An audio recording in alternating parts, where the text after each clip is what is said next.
મિત્રો, એક ભાઈ છે ને, બહુ ગરીબ એમ. તો એમણે દરરોજ ભગવાનને એક ફુગ્ગો ફૂલાવે અને એની અંદર એક ચિઠ્ઠી નાખે કે હે ભગવાન, મારે 50,000 રૂપિયાની જરૂર છે, તો તું મને આપ. અને ફુગ્ગો છે ને ઉડતો ઉડતો એક ગામની પોસ્ટ ઓફિસ હતી ને ત્યાં ગયો એમ. અને બધાએ જોયું તો અંદર ચિઠ્ઠી હતી એમ. તો બધાને ખબર પડી કે આ તો પેલો માણસ છે એમ, કે ગરીબ છે એમ રોજ આ રીતે થાય. તો પછી એક દિવસ પોસ્ટવાળા બધા કંટાળ્યા એમ, અને બધાએ ભેગા થઈને ફાળો કરીને 25,000 રૂપિયા પેલા ગરીબના ઘેર આપી આવ્યા એમ. તો પછી બીજા દિવસે પાછો પોસ્ટ ઓફિસમાં ફુગ્ગો આવ્યો ઉડતો ઉડતો કે હે ભગવાન, તમારા મળેલા 25,000 રૂપિયા, તમે જે મને 25,000 રૂપિયા મોકલાવ્યા છે એ તો મને મળી ગયા છે, પણ હવે તમે પૈસા મોકલાવો તો બીજા જોડે મોકલજો એમ. કે આ પોસ્ટ ઓફિસવાળા તો 25,000 રૂપિયા ખાઈ ગયા છે, કે તમે 50 મોકલે પણ એમણે તો મને 25 જ આપ્યા છે, એટલે કે હવે બીજા જોડે મોકલજો એમ. કે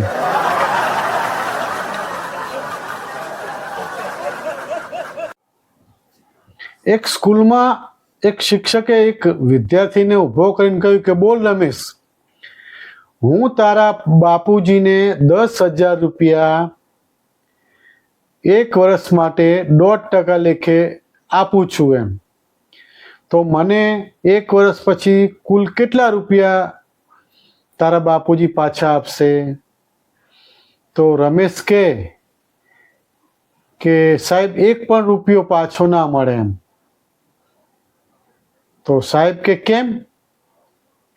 કે સાહેબ, મારા બાપુજીએ આખી જિંદગી જેણે જેણે પૈસા આપ્યા છે એના કોઈના પાછા આપ્યા નથી. કે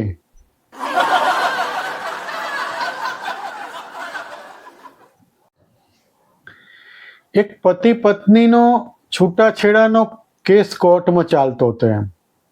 અને જજ સાહેબે કીધું એમ કે ભાઈ તમારે છૂટાછેડા કેમ લેવા છે એમ.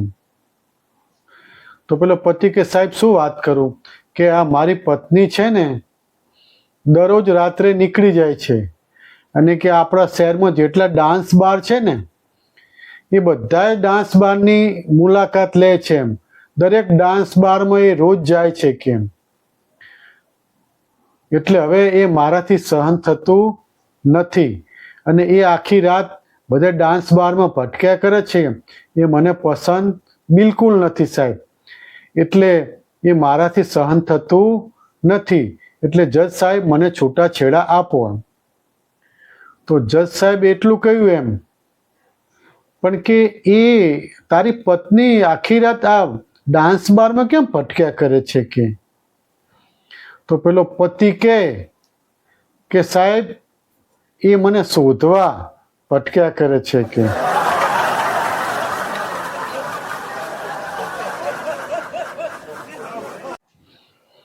અત્યારે મિત્રો શ્રાવણ મહિનો ચાલે છે એટલે બધા ઉપવાસ રહે છે. ઉપવાસ રહેવું પણ જરૂરી છે, પણ મિત્રો અત્યારના ઉપવાસ ખરેખર લોકો ખોટી રીતે રહે છે. ખાવા પીવામાં પેટ ભરી ભરીને ખાય છે એમ. ઉપવાસ શ્રાવણ મહિનામાં રહેવા જોઈએ એમ, પણ સાત્વિક રીતે ખાવું જોઈએ એમ, કે પેટ બિલકુલ ભરાયેલું લાગે નહીં એવું એમ. અને આખો દિવસ તમારા પેટને આરામ મળવો જોઈએ.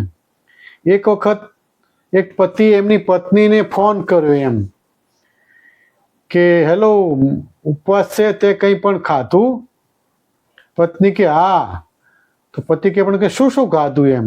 તો પત્ની કે જો કેળા, સફરજન, દાડમ, શેકેલા સિંગદાણા, બટેટાની વેફર, ફરાળી ચેવડો, સાબુદાણાની ખીર, સાબુદાણાના પાપડ અને રાજગરાનો લાડવો અને સાબુદાણાની ખીચડી પણ મેં તો કે ખાધી.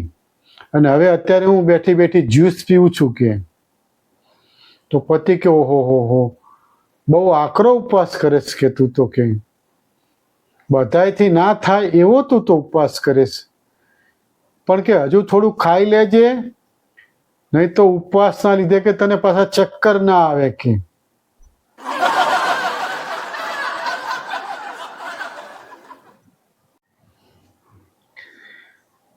એક પત્ની છે ને એમના પતિને બૂમ પાડી કે અહીંયા આવો, જો આપણી બાલ્કનીમાં એક કબૂતર અને કબૂતરી બે કેવો પ્રેમ કરે છે, કે જુઓ તો ખરા, કે હું તો કે 2 કલાકથી જોઉં છું કે.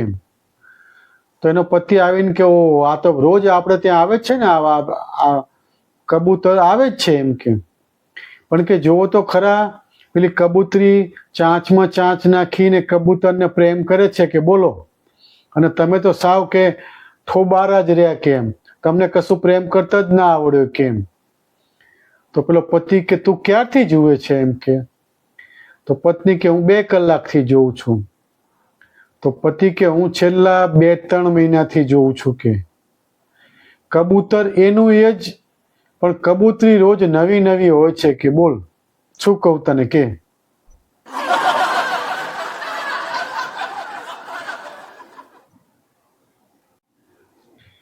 એક પતિ પત્ની વચ્ચે ચર્ચા થઈ એમ. તો પતિ કે જો હું બોલ કે હું તારા માટે કેટલું કેટલું સારું સારું લખું છું કે એમ, કે આ તારા જુલ્ફો, આ તારી મધોશી આંખો, આ તારી મસ્તી, આ તારો ડ્રેસ, આ તારી ખૂબસૂરતી, આ તારું તૈયાર થવાનું, હું કેટલું બધું તારા વિશે લખતો હોઉં છું કે.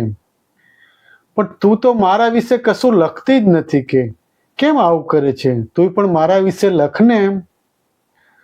તો પત્ની એકદમ ખીજાઈને કે હું શું લખું તમારા ઉપર કે આ મૂછળ, આ કબૂતરના માળા જેવો દાઢી, આ ગોરા જેવું પેટ, અને અરીસામાં ચમકે એવું તમારી ટાલ, રાળો પાળો તો સાંભળ્યો નહીં, અને આ માવો ખાઈ અને પીળા પડી ગયેલા દાંત, શું આવું બધું લખું કે હું કે.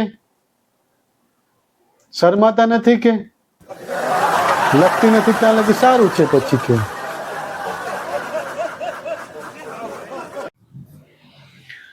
અમારે આ ચંદ્રકાંતભાઈ છે ને એમના મિત્ર ગણપતલાલને એવું પૂછતા હતા એમ કે ગણપતલાલ આ ઉનાળામાં ગરમી બહુ પડે છે અને ભયંકર ગરમી પડે છે, તો કે તમને ગરમી બહુ લાગે તો તમે શું કરો છો એમ. તો ગણપતલાલ કે એમાં શું કરવાનું હોય, કે હું કુલર પાસે આવીને બેસી જાઉં છું એમ કે. તો ચંદ્રકાંત ભાઈ એમ કે છે પણ છતાંય કે તમને ગરમી બહુ પુષ્કળ લાગે તો ગણપતલાલ કે હું બીજું તો શું કરું, ધીમે ધીમે કુલર ચાલુ કરી દઉં છું કે હું.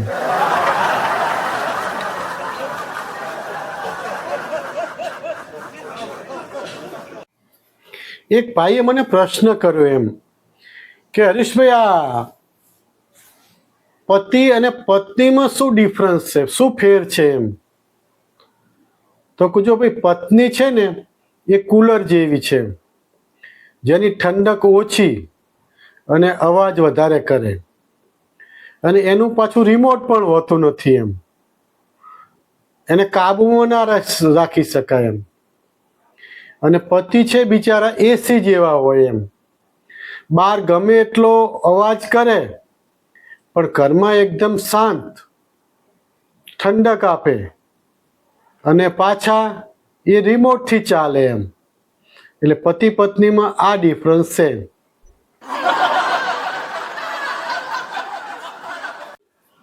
એક લૂંટારું છે ને બેંકમાં લૂંટ કરવા ગયા એમ, અને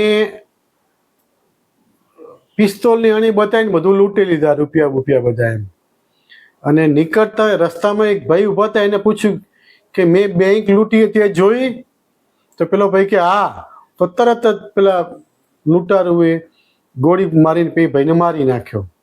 તો આગળ છે એક પતિ પત્ની હતા, એમને પૂછ્યું પેલા ભાઈને એમ કે મેં બેંક લૂંટી એ તે જોયું. તો પેલો કે ના ભાઈ મને નથી ખબર, પણ મારી પત્નીએ જોયું છે કે.